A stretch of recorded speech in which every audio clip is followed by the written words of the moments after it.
علامہ ابن قیم رحمہ اللہ فرماتے ہیں زاد المعاد فی ہدی خیر العباد جلد نمبر 5 صفحہ 190 پر، جعل سبحانہ قول السکران غیر معتبر لأنہ لا یعلم ما یقول، کہ اللہ سبحانہ و تعالی نے نشے میں دھت شخص کی بات کو غیر معتبر قرار دیا ہے، کیونکہ وہ جو کہہ رہا ہوتا ہے اسے جانتا نہیں ہوتا۔ حافظ ابن حجر عسقلانی رحمہ اللہ 852 ہجری جو ہے وہ فرماتے ہیں کہ قد یأتی السکران فی کلامہ و فعلہ بما لا یأتی بہ وہو صاحٍ لقولہ تعالی حتی تعلم ما تقولون فإن فيها دلالة على أن من علم ما يقول لا يكون سكرانا قد يأتي السكران في كلامه وفعله بما لا يأتي به وهو صاغ لقوله تعالى حتى تعلم ما تقولون فإن فيها دلالة على أن من علم ما يقول لا يكون سكرانا، یعنی نشے میں دھت شخص سے ایسی اقوال و افعال سرزد ہو جاتے ہیں کہ ہوش و حواس میں وہ ایسا نہیں کر سکتا۔ اس پر دلیل اللہ تعالی کا فرمان یہ ہے حتی تعلم ما تقولون، یہاں تک کہ تم جاننے لگ جاؤ جو تم کہہ رہے ہو۔ اس فرمان باری تعالی میں اس بات کی دلیل موجود ہے کہ جو شخص اپنی بات کو جان رہا ہو وہ نشے میں نہیں ہوتا۔ فتح الباری جلد نمبر 9 صفحہ 390۔ معلوم ہوا کہ مذکورہ بالا آیت کریمہ نشے میں دی گئی طلاق کے واقعہ نہ ہونے کی دلیل ہے، کیونکہ اس وقت آدمی کو اپنے کہے کا کوئی پتہ نہیں ہوتا۔ سیدنا جابر بن عبداللہ انصاری رضی اللہ عنہما بیان کرتے ہیں، اسلم قبیلے کا ایک آدمی نبی اکرم صلی اللہ علیہ وسلم کے خدمت اقدس میں حاضر ہوا۔ آپ صلی اللہ علیہ وسلم مسجد میں تشریف فرما تھے۔ انہوں نے آ کر بتایا کہ اس سے زنا سرزد ہو گیا ہے۔ آپ صلی اللہ علیہ وسلم نے اس سے چہرہ مبارک موڑ لیا۔ وہ شخص اس طرف آ گیا جدھر آپ صلی اللہ علیہ وسلم نے چہرہ مبارک کیا تھا اور 4 دفعہ قسم اٹھائی۔ آپ صلی اللہ علیہ وسلم نے اس سے بلا کر پوچھا، کیا تمہیں جنون تو لاحق نہیں ہے؟ صحیح البخاری میں حدیث موجود ہے 5270، صحیح مسلم میں 1691۔ اور پھر مزے کی بات میرے بھائیوں، امام بخاری رحمہ اللہ اس حدیث پر ان الفاظ سے باب قائم کرتے ہیں، باب الطلاق فی الاغلاق والقرح والسکران والمجنون وامرہما والغلط والنسیان فی الطلاق والشرک وغیرہ ہی، یعنی زبردستی اور مجبور کر کے لی گئی طلاق، نشے میں دھت اور مجنون کی طلاق، نیز طلاق اور شرک وغیرہ میں غلطی اور بھول چوک کا بیان۔ اس کی شرح میں حافظ ابن حجر رحمہ اللہ فرماتے ہیں، امام بخاری رحمہ اللہ کی اس بے ترتیب میں بہت سے احکام موجود ہیں جن کا خلاصہ یہ ہے کہ شریعت کا حکم اس شخص پر لاگو ہوتا ہے جو ذی شعور ہو، اپنے اختیار اور مرضی سے کام کر رہا ہو، نیز وہ ہوش و حواس میں ہو۔ نیت والی حدیث نبوی سے استدلال بھی ان چیزوں کا اس بات کرتا ہے، کیونکہ جو ذی شعور نہ ہو، اپنی مرضی و اختیار سے کچھ کر رہا ہو، اس کے قول و فعل میں اس کی نیت شامل نہیں ہوتی۔ یہ حکم غلطی سے بھول چوک کر یا مجبور ہو کر کسی کام کو کرنے والے کا ہے۔ فتح الباری جلد نمبر 9 صفحہ 399۔ اگر مجنون اپنے بارے میں زنا کرنے کا اعتراف کرے تو اس پر حد بھی لاگو نہیں ہوگی، لہذا ایسے شخص کی دی گئی طلاق بالاولی واقع نہیں ہوگی۔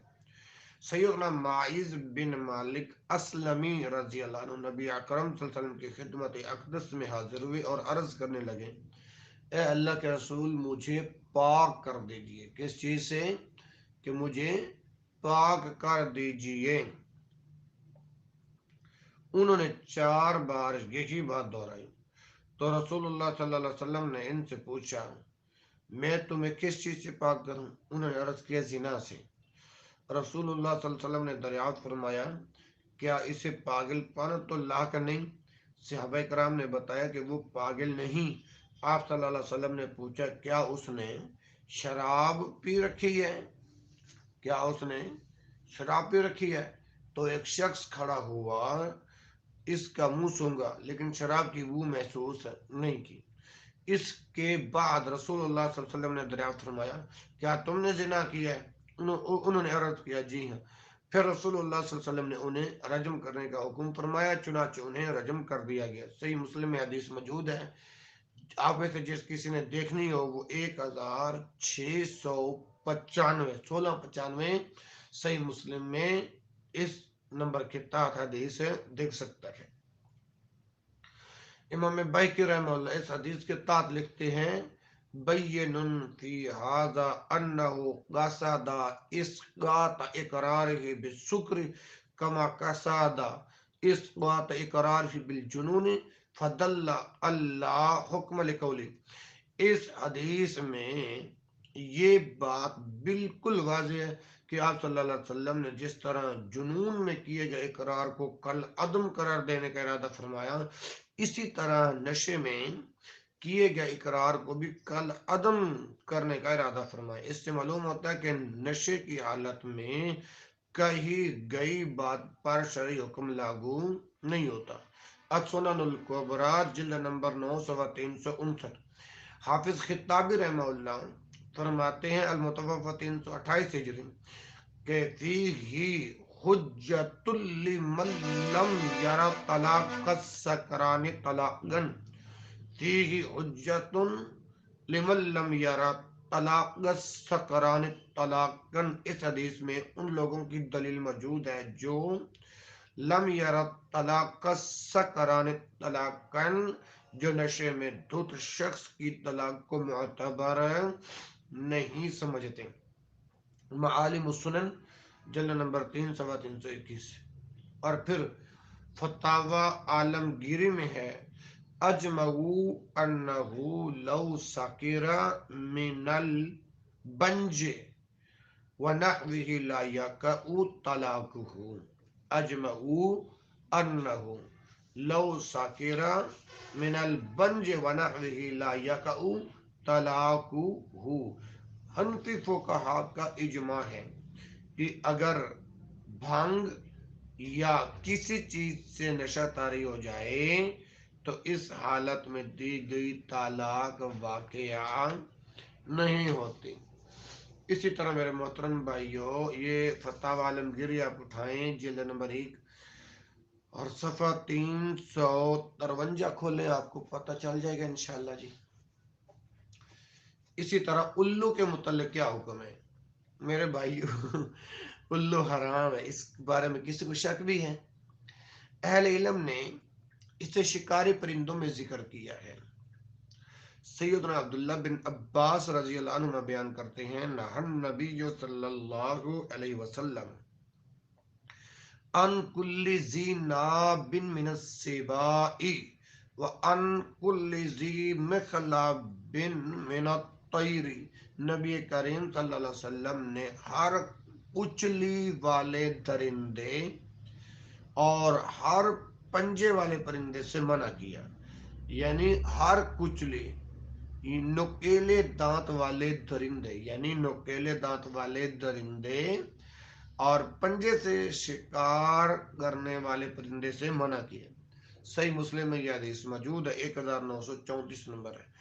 اور پھر کیا الو سے